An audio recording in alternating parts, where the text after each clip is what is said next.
This is Teachers Talk Radio.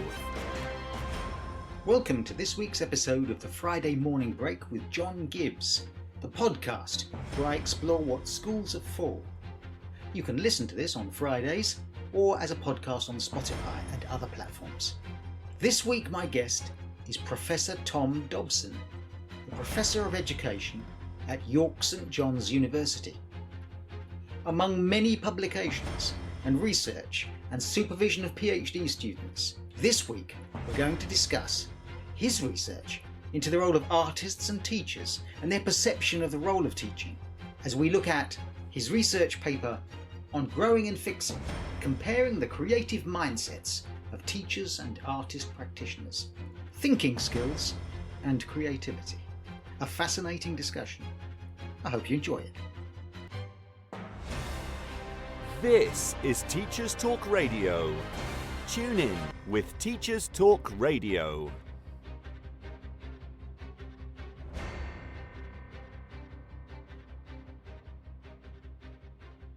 And we're back with my guest this week. Again, it's Tom Dobson, Professor of Education at York St John University. So, Tom, thanks and welcome to the show. Welcome to Teachers Talk Radio, the Friday morning break, where I'm exploring what schools are for. So, let's hope we'll get somewhere on that. That's fantastic. No, thanks for inviting me along. That's great. So, as my listeners will know, what I'm doing really is, having retired from a long career in teaching, I now explore what schools are for and so on. And so I look for people who have done some interesting research, and that you come under that category, because I came across something you'd done on creativity.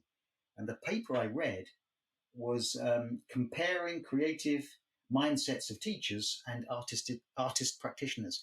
And I thought, I thought that sounds interesting. But when I read it, it was even more interesting, not only because of the way you'd done it, but because of some of the conclusions you arrived at. So what led you in the direction of that, and we can discuss what other research you've done as well. Yeah, I mean, I suppose for the last 15 years, really, John, I've been interested in creativity and creativity within educational settings. Just to contextualise the recent paper that was published in Creativity and Thinking Skills 2 weeks ago, the one you're referring to, that was actually led by one of my students at the time. She was a master's student. I was her supervisor, and she was interested in creative mindsets. So that's the way in which you might conceptualize creativity. So I was her supervisor.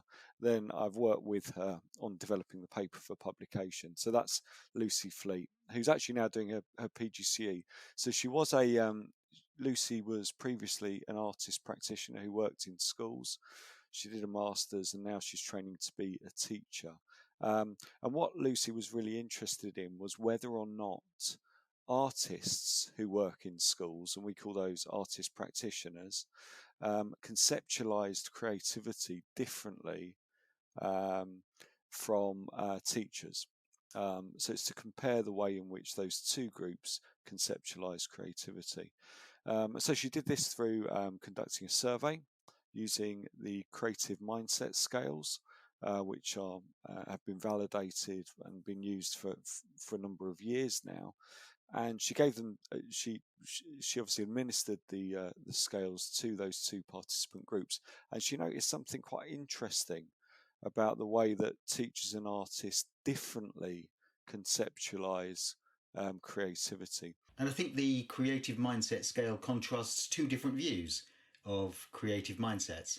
So just to give you a bit more information about the creative mindset scales, they explore whether respondents think about creativity as fixed, as something that's innate within a child, within a school context, or something that is malleable and can be nurtured and can grow. So it's kind of like the nature-nurture divide. Now, both groups, perhaps unsurprisingly, so that's teachers and artist practitioners who work in schools, both groups felt that children had growth creative mindsets. And, we weren't necessarily surprised by that finding. But the interesting thing was that teachers tended to be polarized in their views. So they believed that children, they held growth creative mindsets, and they believed that creativity could be nurtured and was malleable for children. But at the same time, they rejected a fixed creative mindset. So they rejected the idea of children having innate talents or being gifted in particular areas. So it's kind of polarized view. Artist practitioners, on the other hand, tended to feel that those two could coexist. So they weren't part of a spectrum, they weren't mutually exclusive. So artist practitioners tended to think that hold a growth creative mindset and believe that all children could be nurtured to be creative, and there was that malleability. But at the same time, coexisting with that, they also tended towards fixed creative mindsets. So the belief that some children would have specific talents in certain areas, other children would have specific talents in other areas. So that was quite interesting. So the teacher's conceptualization of creativity tended to be polarized. The artist's conceptualization of creativity tended to be a bit more complex. The conclusion, in a sense, is that the teachers can learn from the artists. This conclusion that it arrives at was not a good thing, in a sense, that something had happened in teaching, or something was happening in teaching, to the conditions and the attitudes and the kind of culture of schools, that was not conducive to a kind of creativity that the artist can see and can do. Even though there are plenty of teachers who were artists, are artists, and there are artists who are teachers, but there was a divide in the way they thought about this, and this polarized view of creativity was not good. Yeah, absolutely. Yeah, or perhaps a little simplistic. I mean, I think through the interviews, something that Lucy noticed in the way that, so as well as the survey, she did some interviews with some teachers and some artists. One of the things she noticed was the teachers tended to talk about the fact that growth mindsets as a popularized sort of theoretical concept within school tended to be mandated. So therefore, teachers in schools had no choice other than to adopt a growth mindset approach. And a growth mindset approach, of course, is a great approach to adopt. But with that didn't necessarily come a depth of understanding about what that might mean in terms of individual children and meeting their needs, and what that might mean in terms of pedagogy. Rather, it was enforced by senior leadership teams who had adopted that mantra. So it goes back to the work of Carol Dweck, who first did the research in that area, and it's been popularized and adopted by schools ever since. Well, that also raises another thought in my mind, which is that research that can be quite complex, as you say, Carol Dweck's idea of the growth mindset, which is a very positive idea, when it filters down into the schools, becomes a very simplistic idea, in the sense that it becomes like a lot of pieces of research, an understanding of the complexity of human learning. In the school, it appears as a laminated wall poster, imploring on the students to have a growth mindset, which simply then becomes another way in which the students can fail, a kind of meta failure. So you now aren't particularly successful in this particular subject. The reason is because you have failed to adopt an understanding of your own learning through a growth mindset. That appears to me to raise the issue of how research appears in schools. When it becomes simplistic, it can do more harm than good. So how did this contrast with the way the artists viewed creativity and growth as opposed to fixed mindsets? In terms of the survey and the interviews, there were artist practitioners from different arts backgrounds. So we're talking, creative writers, visual artists, expressive artists, people working in drama, performance, that kind of thing. Whilst holding that growth mindset, they also, perhaps through the fact that they had practiced a particular art form as part of their identity, as part of their job, as part of their employment, they recognised actually that there was something there that might be innate as well, that might be leaning towards a talent. And I think there's an implication there in terms of those different conceptualizations that actually it would be good if more artists could get into schools and work with teachers around creativity and around developing children's creativity. And the research on that, John, is quite clear that it can't be tokenistic. It can't just be an inset day. It's something that would need to happen over time. And obviously there are funding issues with that, and the arts funding is really tricky within the current context. So I think that's one thing that really came to the surface with that was the need for that dialogue between teachers and artist practitioners. This programme has been brought to you by the Happy Confident Company. Our clinically approved, ready-to-go wellbeing and mental health programme will help your pupils thrive. In only 10 minutes a day, you'll be able to deliver social and emotional learning and wellbeing tools throughout your school. To find out more, visit us at www.happyconfident.com. You are listening to the Friday Morning Break with John Gibbs. My guest this week, Professor Tom Dobson of York St John's University. And we are discussing research into creativity in schools.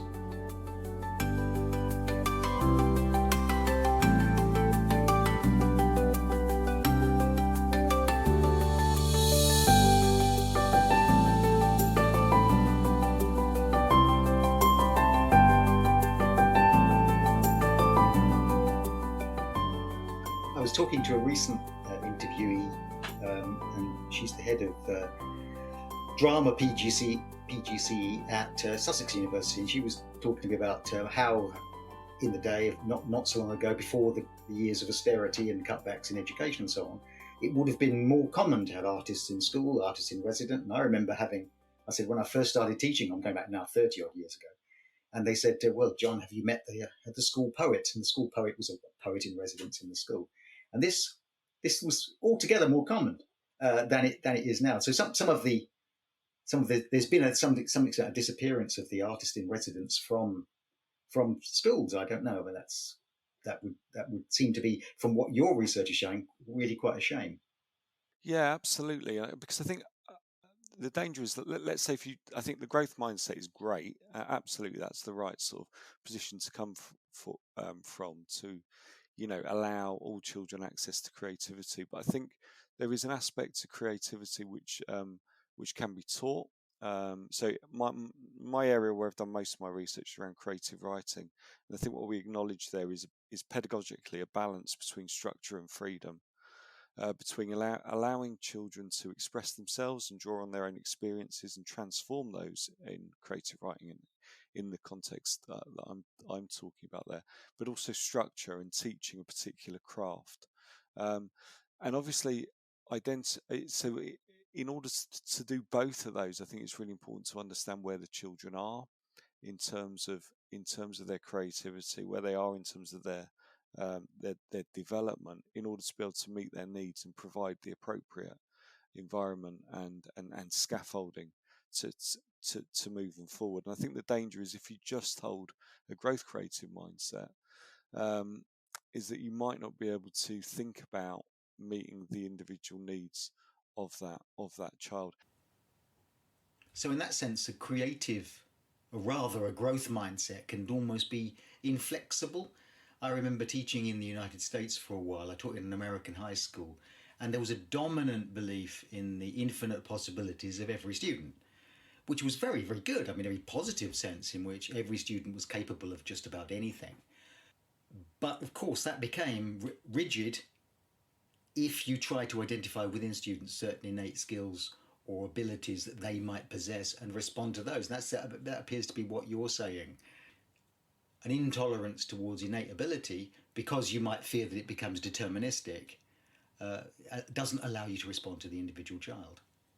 I mean, something that I'm working on with a colleague from Goldsmiths University, Francis Gilbert, we're looking in particular at providing feedback on creative writing within a school context. And our basic argument is that feedback is crucial for children to develop as creative writers, but giving feedback is really skillful because it involves understanding what the child is trying to say, appreciating what the child is trying to say, valuing it, but also thinking about what the next steps might be in order to improve and redraft that writing. So it's not just a completely open approach, it is targeted and focused.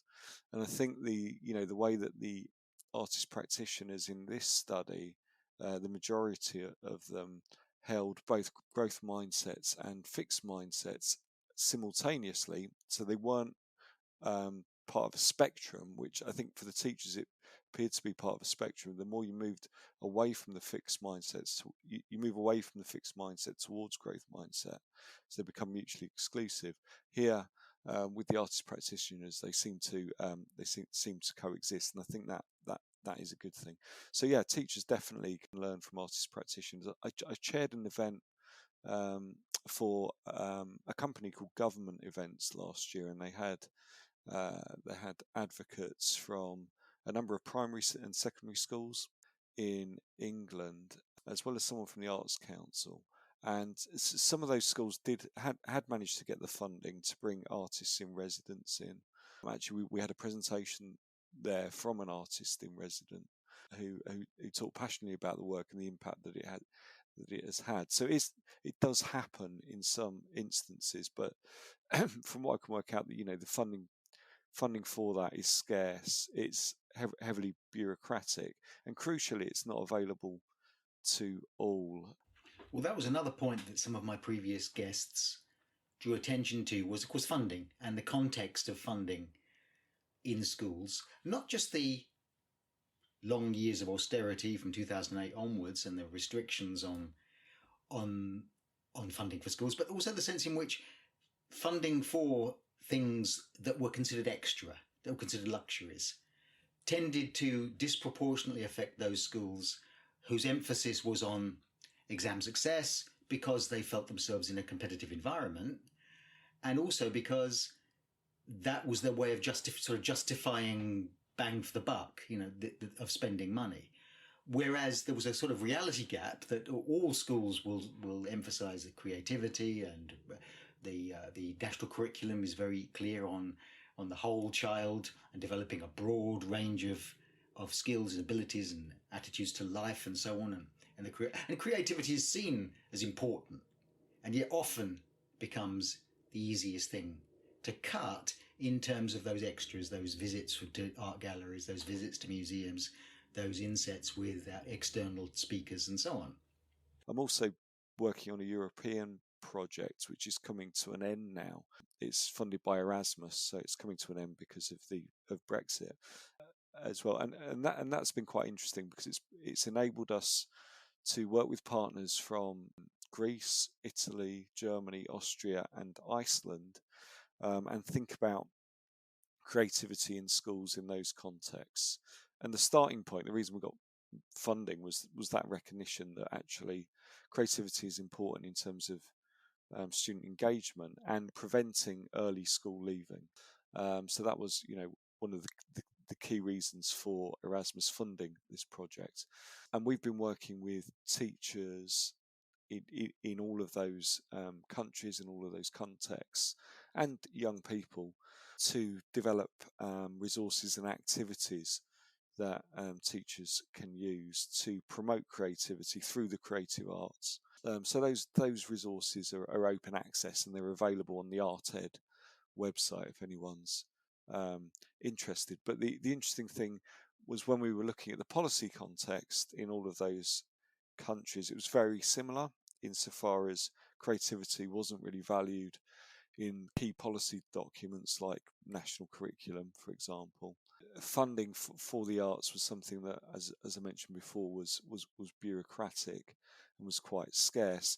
The exception to that was Iceland, which you might have hazarded a guess at that, insofar as creativity is one of their pillars of education in their curriculum document, and what they really champion is the idea of arts for all, which Yes, it's a completely different situation to a lot of other European countries.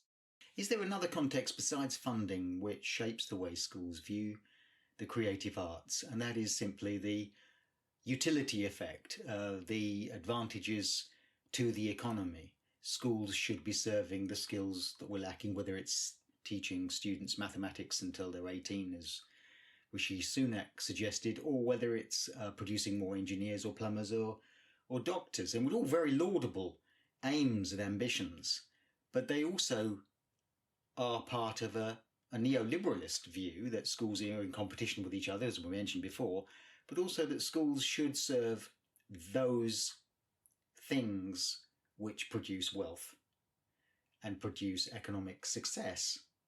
And we have to have a view that has some utility to it in order to value the arts. And or maybe that's also self-defeating, in that if you simply view artistic creativity as not art for art's sake or beauty for beauty's sake or the pursuit of truth or anything lofty like that, but simply let's produce more artists because the music industry or the theatre industry or the artistic exports of this country or the service industries are served best by creative people, well, that may itself be sort of self-defeating or produce a particular kind of attitude to the arts. As a necessity to be productive. Yeah, I mean, interestingly, the Organisation for Economic Development, the OECD, which looks at policy, educational policy in 40 countries globally, they're kind of championing creativity at the moment through their Learning Compass 2030. So I mean, they've been criticised historically for having quite narrow definitions of what good education looks like and for comparing countries on things like literacy and numeracy. I think over the past 5 or 6 years, they've been more interested in creativity, in problem solving, individual problem solving, and collective problem solving. And now they're interested in agency, creative skills, and I suppose trying to bridge that gap between what happens at school, which tends to be a knowledge-driven curriculum, and the skills and attributes and competencies that children need for the workplace. Okay, so there, I take your point. So with the OECD, the driver is economic. It's part of that wider neoliberal picture. But in a way, I see that as an opportunity, because if those organisations of neoliberalism, like the OECD, are championing creativity, then it's an opportunity for policy reform, which I think is, greatly needed. It's been 10 years plus since we've had any changes to the national curriculum in England, and the national curriculum is 100% knowledge based, and it's really, really prescriptive. Creativity just doesn't appear there, and other competencies and skills that would be valued by employers from a sort of economic perspective, like being self-regulated in your learning, just don't exist either. So I think this neoliberal movement towards embracing creativity again, and I think it has been embraced before, we get these kind of cycles in policy, is something that could be harnessed and made the most of, and it could lead to more interesting pedagogical approaches taking place within the classroom, and children being able to express themselves, and then some of the other benefits of creativity that you were alluding to there, John, will come into play, because I think being creative is something that's essential to being human. I think being creative is aligned with well-being, and there's so much research that will point to that. So yeah, and again, and therefore I wouldn't see the two as mutually exclusive. I think if the driver is economics, if it is instrumental and utilitarian, as you say, then I think it doesn't mean that its implementation needs to just be about that.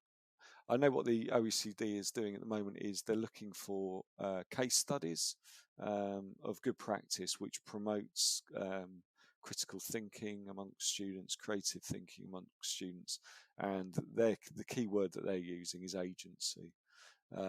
So yeah, I mean, the article that I've had published with Lucy. Lucy chose to think about the creative mindsets of artists, practitioners and teachers and do that comparison. But really the article is about creativity beyond just the creative arts. It's about creative thinking skills. So that would include the STEM subjects as well. And I think that there are so many different things that could be done with the STEM subjects to promote creativity as well. Interestingly, as part of research for another project, I looked at other sort of countries' policies around creativity, and Singapore utilised project-based learning. I know within England this has kind of been criticised and not received well by schools, but project-based learning has been used effectively in Singapore to promote creativity amongst children with STEM subjects, to allow children to develop their own projects, identify a problem in society, and then transform their local community in some way. So it's empowering, it's agency, it's everything the OECD are looking at. I did a bit of research which is going to be probably published next week, looking at the benefits of using project-based learning for young people. So it's a literature review. So it's looking at a range of evidence.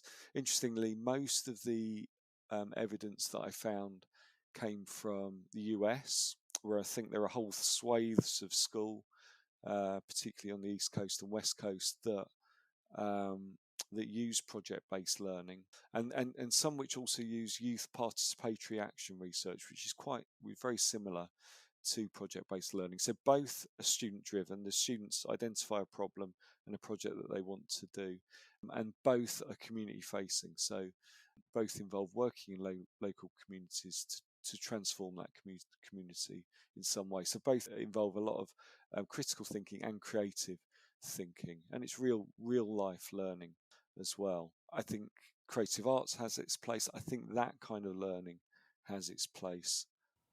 I'm interested in that remark you made about the way in which project-based learning may not be well received. And certainly I saw in my career a move away from kind of rich tasks and integrated subjects and towards much more precisely driven, national curriculum focused, outcomes orientated sorts of learning. Are you seeing any evidence that there may be a return to more project learning, not just in places like Singapore, but in the UK? I'm partnered with an organisation called Enactus UK. They actually funded that literature review that I've been doing into project-based learning and youth participatory action research. And they do fantastic work, co-curricular work with secondary schools in disadvantaged areas in England. And what they do is exactly that. They facilitate young people to run their own projects that really make a difference to local communities.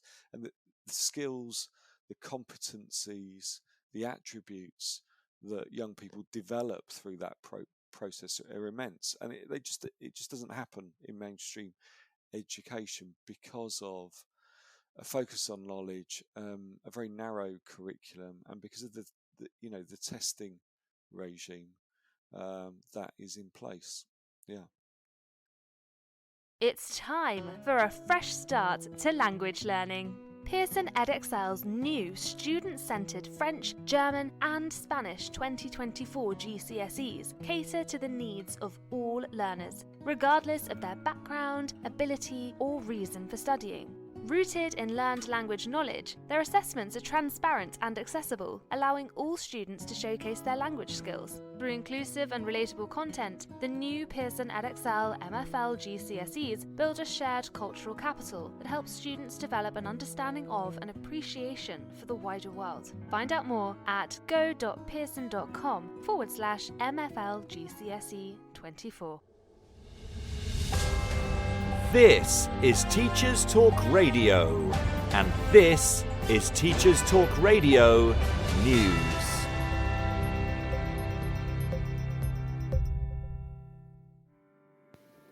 The BBC reports on the lack of suitable childcare for children with special educational needs and disabilities, particularly over school holidays. The report features data from the charity Quorum, which shows that only 1 in 20 councils in England say there is enough childcare for SEND children during school holidays. In some areas, including London and Yorkshire, there were no councils with sufficient childcare available. Parents of children with SEND say that in some cases, they are unable to work because of the lack of suitable childcare in holiday periods. Others express concern at the significant change in routines brought about by having to spend the whole summer at home with parents. Quorum conducted similar surveys in Scotland, where no councils reported having enough childcare for children with SEND. Similarly, in Wales, there was a lack of adequate provision, with only 5% of councils saying they had enough suitable places. In a different survey by Contact and the Disabled Children's Partnership, covering 1,800 parents of children with SEND, 9 out of 10 said they were not able to find a suitable holiday club or activity. While there is a legal duty in England for local authorities to make sure there is sufficient childcare available for parents who want to work, up to 14 years and extended to 18 years for parents of disabled children, it does not have to be paid for by the local authority. This means even where childcare can be found, the costs can be prohibitive. A spokesperson for the Department of Education said the government is investing £300 million to test new approaches to short respite breaks, and that holiday activities and its food programme help children from low-income families over the holidays. The Guardian has focused on plans to limit the number of students taking low-value degrees in England, a measure the paper says is most likely to hit working-class, Black, Asian and minority ethnic applicants. Courses that do not have a high proportion of graduates getting a professional job, going on to postgraduate study or starting a business will be capped. Vice-Chancellors say the measure could act as a red flag, putting off students who may feel the course will damage their life chances. The numbers cap is unlikely to affect the bulk of courses offered by Oxbridge or Russell Group universities. The government appears to have moved away from applying minimum entry requirements for school leavers, which had been floated as a way to control student numbers. The changes are unlikely to help improve the financial position of English universities either. They have seen tuition fees frozen at £9,250 per student since 2017. Inflation has eroded the value of fees, and many institutions say they now lose money for every UK student. Schools Week reported on the release of SATS results, focusing on the repeat problem faced by many head teachers, actually getting access to them. This was despite government promises that the previous issues had been ironed out.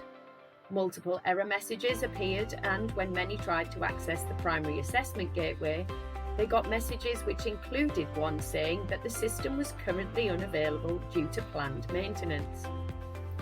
Last year, schools faced issues with late results, lost scripts and an unanswered helpline, but a lessons learned review in April said robust tests had made sure similar events would not happen this year. Schools Week has previously reported on technical issues which delayed marking by a week, and complaints that pay rates have gone down again. Capita has a £107 million contract to deliver the assessments in a 7-year deal which began last year. Meanwhile, other media outlets focused on the attainment results themselves, which show that it remains significantly lower than before COVID and that they've changed little since last year. The proportion of 10 and 11-year-olds meeting the government's expected standards in reading, writing and maths combined remained at 59%, the same as in 2022, down from 65% in 2019. Results in reading were down to 73% from 75% in 2022, but this year's paper triggered mass complaints from parents and teachers saying it had left some pupils in tears. This year's cohort had the majority of Year 3 and Year 4 disrupted by the pandemic. Finally, Sky News broadcast a wide-ranging interview with Education Secretary Gillian Keegan. One of the topics covered was absent pupils, with Ms Keegan saying that absence levels were now a crisis. She went on to say that she would pick them up myself when asked the best way to tackle the issue. When questioned as to whether collecting pupils was a good use of school leaders' time, she said, "They do have a duty. We all have to play our part. Sometimes you have to go to the home." However, a spokesperson for Number 10 did not repeat Ms Keegan's comments but did state, different schools will take different approaches. Ms Keegan's comments have been met with derision from many teachers who took to social media to point out that it was just one more thing teachers and school leaders were being asked to do. This has been your Teachers Talk Radio News with Joe Fox. This is 2 Minute Tech with Steve Woods, your tech briefing on Teachers Talk Radio. Hello, this week I'm addressing a problem quite a few teachers have, the dreaded lock screen in the middle of a lesson. We've all experienced it when you're displaying something and the computer decides you're inactive and goes to sleep. I notice this most if you're using digital ink instead of a whiteboard. Well, I may have a way to stop this happening to you. However, it will depend on your school's network settings. You might not be allowed to change the options I'm about to discuss. A quick workaround for this is to see if your display has a freeze button. This will hold whatever's being shown until you unfreeze. Lock screen happens because your computer is trying to save power and also to keep you safe by locking after a specified time of inactivity. If you're going AFK and leaving your computer unattended, press Windows and L. This will lock your machine. Even if this next tip isn't working for you, this will. Never leave your computer unattended and logged in. Windows and L is a good habit to start. Now you can lock your machine at will. You're ready to change the settings to keep it on. We need to go to the display settings. A quick way is to right click on the desktop and select it from the menu. Now select power and sleep. As you're probably always plugged in when teaching, set the two drop down menus under the heading screen and sleep to never when plugged in. Now your screen won't switch off and the machine won't go to sleep to save power when you're plugged in. Remember, you will need to manually lock the computer if walking away. I'm Steve Woods, and that was 2 Minute Tech. 2 Minute Tech with Steve Woods, your tech briefing on Teachers Talk Radio.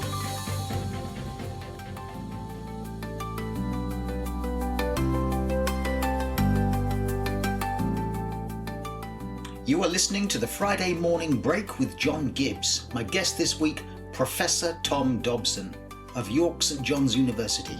And we are discussing research into creativity in schools.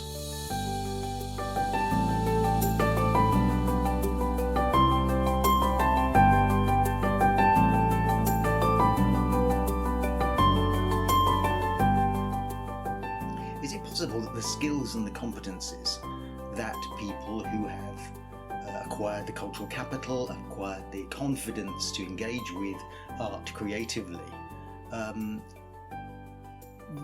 at the moment, two things are mitigating against that. First of all, there's the budget cuts in schools. There's the drive in teaching to measurable outcomes and so on. Creativity being difficult to measure doesn't often appear as a measurable outcome.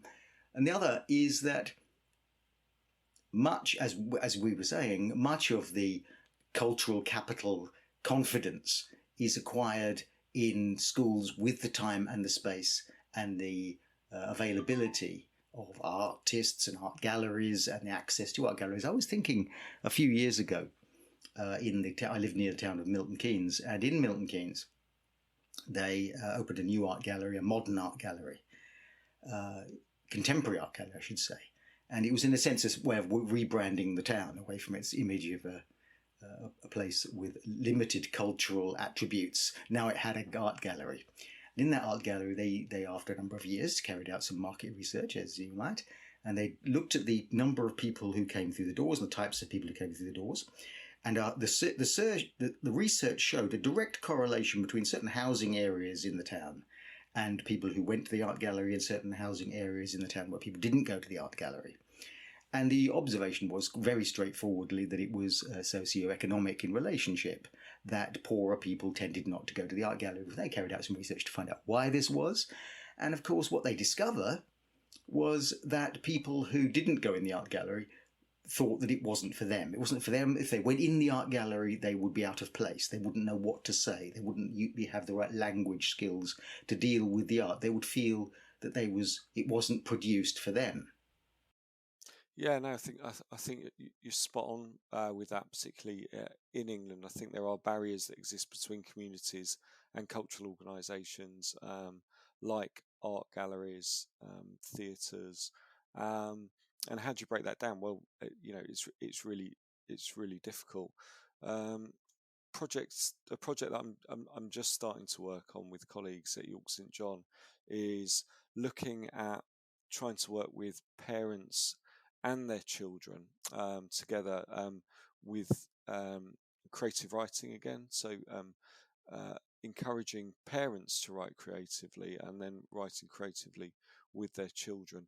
And we're thinking about where to host those sessions.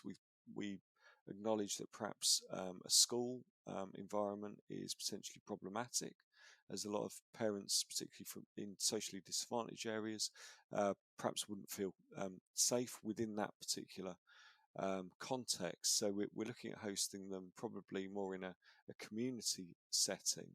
But I think it's about building up a relationship with parent groups, with community groups, and working with them rather than asking them to come somewhere that is quite alien to them, like an art gallery. But it's really tricky. I think it's really important because also what the research shows, purely from a sort of educational outcome perspective, is that where you do get parental buy-in and where schools do work closely with their parents, so they're engaged and they're involved, then outcomes for children, increase rapidly. So it's something to aspire to. But yeah, I think you're right. Between cultural organisations, schools, and particular communities, there are these barriers that need to be understood in order to be overcome. Well, in a sense, schools have a role to play there in enabling students to have the feeling, or enabling people, not just because I think that access to art is probably just a good thing anyway, that broad access, and we talk about broad access, you have to question those things and wonder why a broad access to art is good, but not just because a broad access to art might be in itself a good thing, but because we're in danger of creating a society which it excludes and includes, and I suspect there's an underlying tendency for that to be the desired case. That in a sense, art has been perceived as being a differentiator between us and them.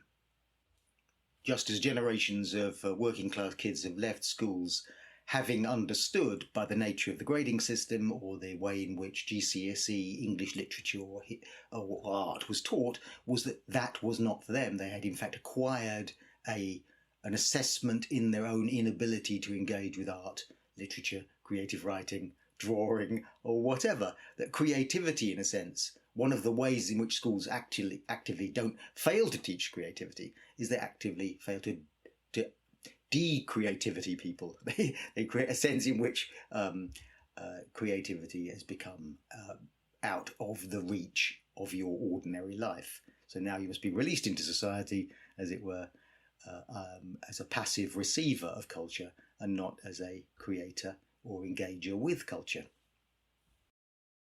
Yeah, absolutely. So I think what's happened is thinking about some of the research we've done in primary schools around creativity, and thinking in particular around writing and creative writing. If you look at the way that's assessed at the moment, it's very, very narrow, focus on technical aspects, spelling, punctuation, and grammar. And it kind of means that, in terms of the teaching, the way that is taught in schools is quite prescriptive. It's like, these are the words you need to include. I would like you to use, for example, fronted adverbials. So it's not about content, it's not about idea development. And in terms of feedback and redrafting, again, that tends to be technical. It tends to be about changing those spellings rather than thinking about, okay, actually, how might we improve this piece of writing by developing this character? How might we, show something about this character through the use of dialogue? Would it be beneficial to change the point of view we're using in this piece? So that kind of radical redrafting is precluded by the narrow curriculum and the testing regime. I'm just thinking my oldest daughter is doing her GCSEs at the moment, so that's quite interesting. I mean, the amount of knowledge that she needs to learn, luckily she's got really, really good memory, almost photographic memory, so she can remember this stuff. And I think about kids who can't remember, that they're at a real disadvantage. But going through the creative writing paper with her, which tends to be either an image or a statement, and then within test conditions, the children have to write a few sides of paper in response to that. It just seems a crazy way of testing creative writing. So so I think you're right. I think a lot of things would have to change as well. I think the way we assess would have to change. How do you assess creativity? Well, I think it's much more, it is quite complicated. So it's easier to measure things like spelling rather than thinking about the content of the piece of writing. But actually, but I think teachers would enjoy the professional development that would go along with that, in terms of thinking about assessing the quality of, for example, creative writing. And that raises the issue of educating the whole person, educating people for life, and giving them not only the skills that they might be able to utilize effectively in the marketplace, or might be good for our economy, but it will also be good for their own mental health, their own sense of their own identity as a person that is capable and empowered. And that, I think, is something which when we talk about creativity, and we talk about the engagement with art and what the artist can bring in the school, is almost as important, more important, if we were to redirect our attention to the notion of schools as places for educating people to be fulfilled, to have fulfilled lives and not just prosperous lives. The tendency I've observed in my career is away from things like rich tasks, away from integrated topic-based, away from integrated subjects and project work and empowerment, as seeing those kind of as not directed more efficiently enough, as time not directed efficiently enough. And so I wonder if what the prospect is of a return to, and it would be a return, I think, to that kind of approach to learning. Yeah, absolutely. So, and I think, to look at we'll look at what underpins that in terms of neoliberalism. So it's that free market economy. In England, that was around academisation and the accountability measures with Ofsted. So once you set up that kind of system where schools are going to be measured on exam results, where schools are going to be compared, where those schools that do better are going to be given more resources to lead multi-academy trusts, to lead training in specific geographical locations, then what you are going to get is schools playing that game as best they can in order to be as successful as they can. Yeah, I think there is an impact on our children and on things like their creativity and, dare I say it, and on their well-being. This programme has been brought to you by the Happy Confident Company. Our clinically approved, ready-to-go wellbeing and mental health programme will help your pupils thrive. In only 10 minutes a day, you'll be able to deliver social and emotional learning and wellbeing tools throughout your school. To find out more, visit us at www.happyconfident.com.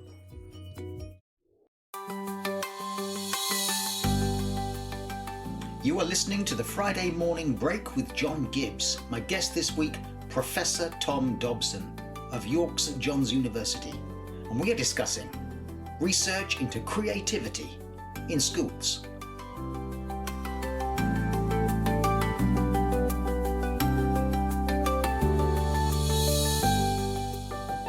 Yeah, I think it's been going the wrong way for a number of years now, and teachers that I've spoken to, a lot of them will say that they feel it's been going the wrong way as well, mainly due to academisation. So that feeling that as a teacher you have less autonomy, that lessons are mandated, and that therefore puts a squeeze on creativity.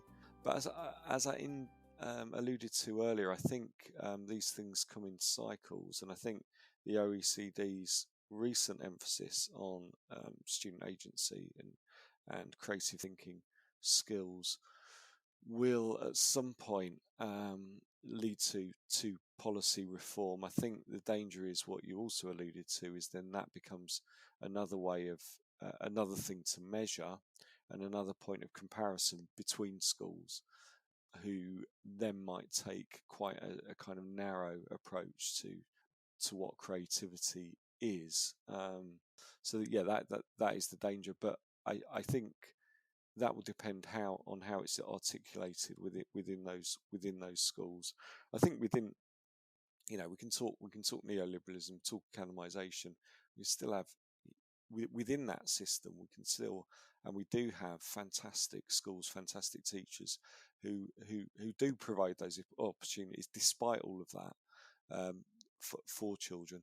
So I think I can't see neoliberalisation changing or academisation changing. I can see policy changing, and I can see that policy change providing greater affordances for senior leaders and teachers to provide young people with opportunities to develop their creativity.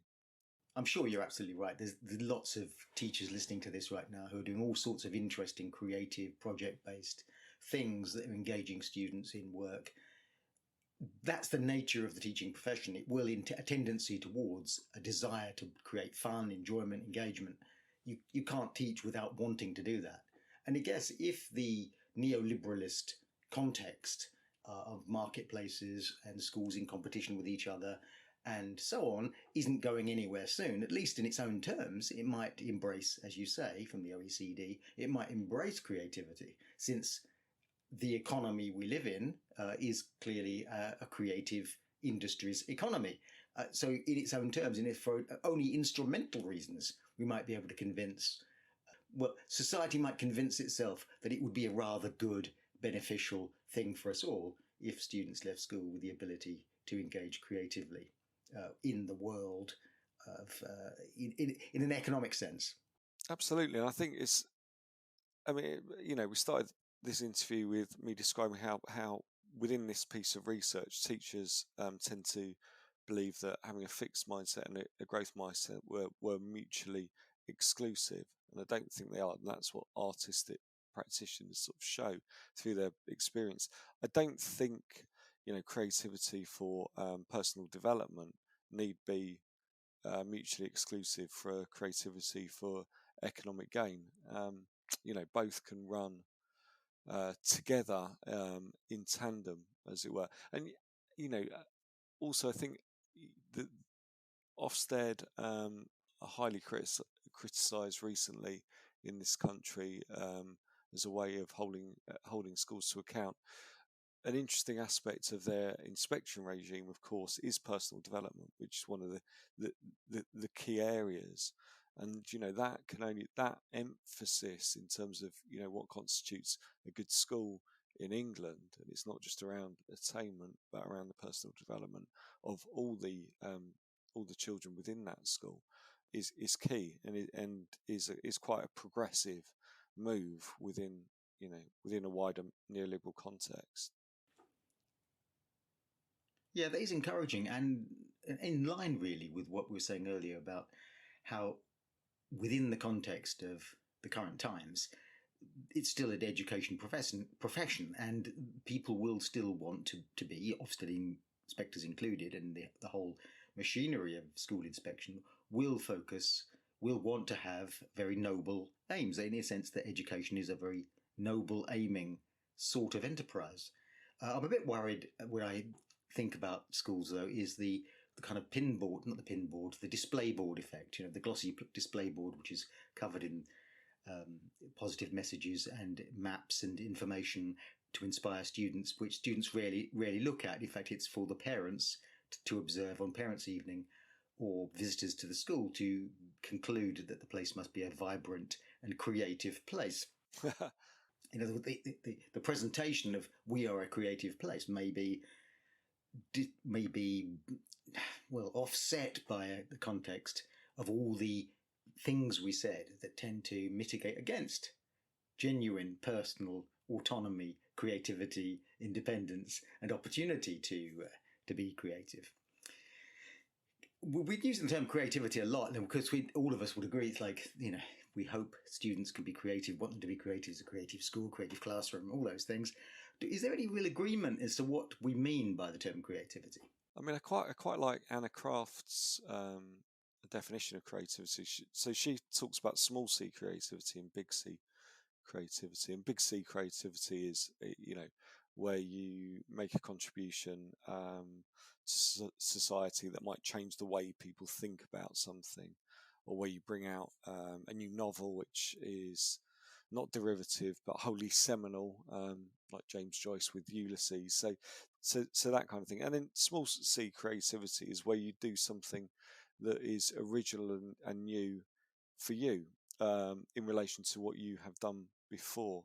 So where you begin to see things differently, where you begin to, I quite like the concept of defamiliarization. So this is the ability to see things differently. And I think there was a Russian scholar in the 1930s who said that was actually the purpose of the arts, to enable people to see things differently.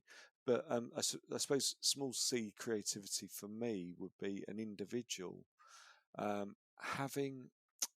receiving that kind of pleasure that you get from making a new discovery, from seeing something differently, and the pleasure that you get from that, I think, is what gives you that feeling of well-being.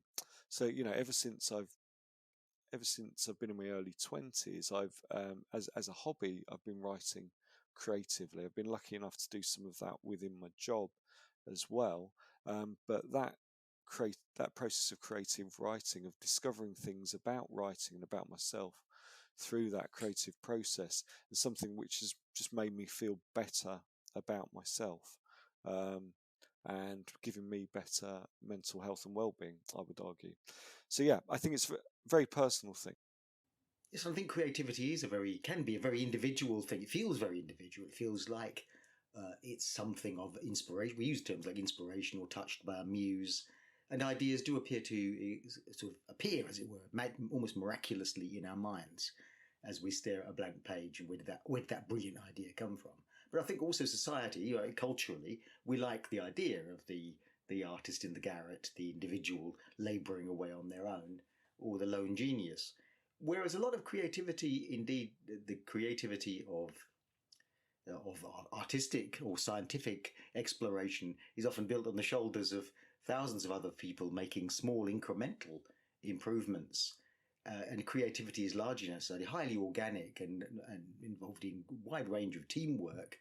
So I wonder if you've explored this idea of how schools can encourage a kind of more organic, creative form of creativity.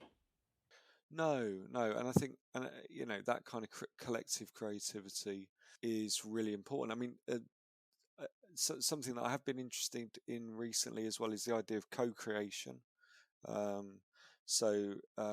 At Leeds Beckett University, worked with colleagues, including Dr. Lisa Stevenson, on some co-creation projects where we wrote novels with children who were underrepresented in children's literature. And so I think co-creation actually is something, it's kind of flavour of the month at the moment with funders and with arts organisations, but it's something we could be seeing more of in schools. And in terms of future projects, you mentioned you're going to ask me earlier. The one that we're looking at is a co-creation project with parents and their children, looking at what can be gained from parents and children writing together.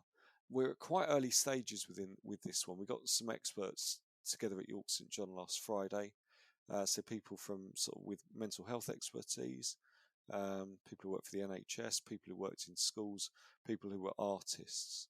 So it's kind of transdisciplinary.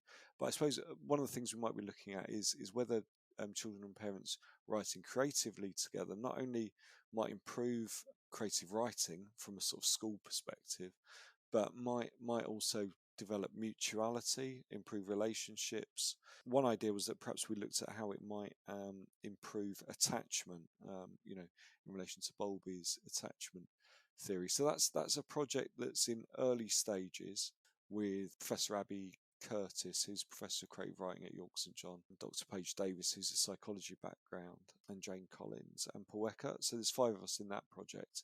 So I'm looking forward to how that's developing. Other projects I'm involved with, I'm going to continue working with Enactus UK and their Next Gen Leaders programme to try and capture in research some of what they do in secondary schools using project-based learning and participatory action research, and try and capture it in a way that's participatory as well, so it involves the young people in that research programme. The other project that I've got is maybe slightly tangential in terms of your audience, John, but a lot of we've got a course which is a professional doctorate in education, which I lead at York St John, and a lot of teachers do that course, teachers who are interested in investigating their own practice as teachers and are interested in doing research into their own practice. They're normally doing it because they want to improve outcomes for students, or improve the way in which their students participate in their lessons, maybe around well-being. So it's a really great course to be leading, and what I'm particularly interested in is when the EdD students come to write up their thesis, they tend to follow a traditional academic approach. It's like there's a bit of a writing frame about how you should do your academic thesis. And I'm quite interested in affording those teachers who are writing the theses a bit more freedom to be creative in the way that they write that. So it comes back to creativity again, because I kind of feel that, particularly because what's being researched is live practice, so it's teachers reflecting upon capturing what actually happens in their classroom, then to write it in a traditional academic way, which is very, very linear, very impersonal, is not actually that appropriate. It doesn't accurately represent the lived experience of the teachers themselves and the children within the classroom. I'm also interested in promoting participatory approaches where the teachers aren't doing research to the children in the class, where the teachers are part of that research process, and then thinking about what that might look like in terms of the way that the research is represented and written up. So that's the kind of third area that I'm working on at the moment. Yeah. One of my recent guests was Dr. Jennifer Chung, who teaches at University College London and has written a fascinating book studying the Finnish education system. She herself taught in Finland for a while. And of course, Finland is famous for having this extremely well thought of education system with outcomes that are measured as being very successful on the PISA scores. One of the observations she made was that the connection between academic research into teaching and teaching itself were much narrower in Finland, as every teacher was encouraged to conduct during their teaching career some kind of academic research. Indeed, links between universities and schools were much closer. And so one of the things I've been lucky enough to do in this program and this podcast is to talk to academics. And of course, there's a lot, as you're proving today, an awful lot of fascinating research going into what successful teaching looks like, what learning looks like, the connections between the brain and learning and so on. And yet, does that percolate down into the classroom? And making a connection between the researcher, the PhD student, and actual practice must be quite challenging. Yeah, absolutely. And I think so one of the problems you've got with doing a doctorate is that the writing that comes out of it, particularly if it's very traditional, is quite esoteric, academic, it's impenetrable. A copy of it will go to the British Library, no one will ever read it. So I think one of the things that we're thinking about is a bit more freedom in terms of the format of how it's written. A big focus on audience. Who are you actually writing that for? Now, obviously, you have to be writing, if you're doing a doctorate, you have to be writing for the examiners. You have to be meeting the learning outcomes that are stipulated by the university. But our argument is that you should also be writing for key stakeholders. So that might be teachers within the school, might be senior leadership, it might be policymakers, who can pick that up, understand what's going on there, and make sense of it. You could also argue, and I would argue, that if your thesis is about children, you should also be writing about children. So that might be that. So it might be that there's a section of it or a reiteration of part of it that is aimed at that particular audience. And I think that's been the problem traditionally in academia, is that it's, I mean, just what you're saying about art galleries before, there are these barriers that are put up, and it can become quite esoteric. So yeah, that's something we're looking at, and encouraging students on our EdD program to think about who is the audience and what kind of language is appropriate, therefore. Well, that, Tom, brings us to an end.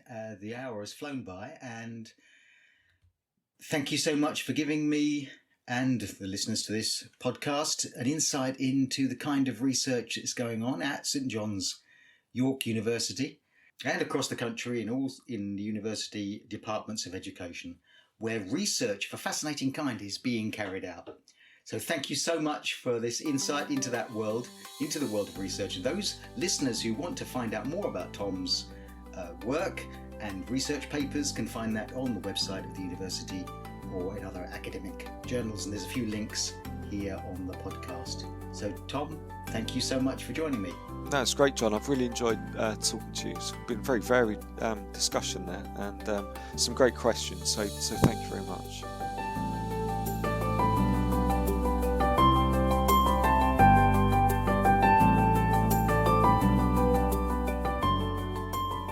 And that brings to an end this episode of the Friday Morning Break with John Gibbs.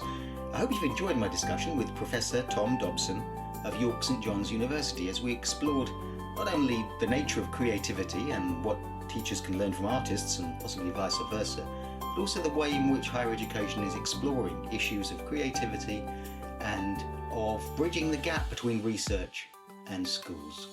It was, as Tom pointed out, a wide-ranging discussion, and if you want to listen to it again, or you want to listen to parts of it again, you can find it on Spotify and multiple other platforms.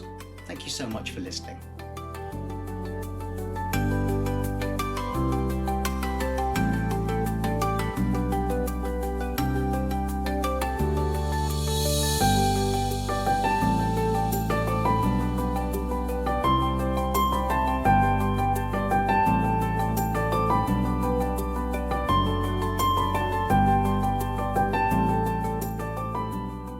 It's time for a fresh start to language learning.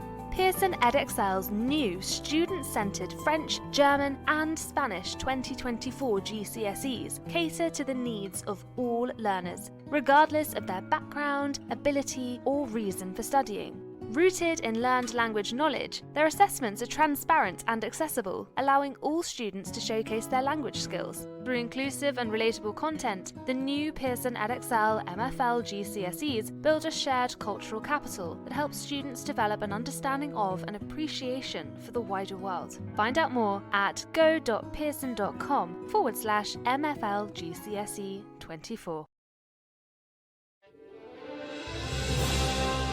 You've been listening to Teachers Talk Radio. Tune in live and listen back at ttradio.org.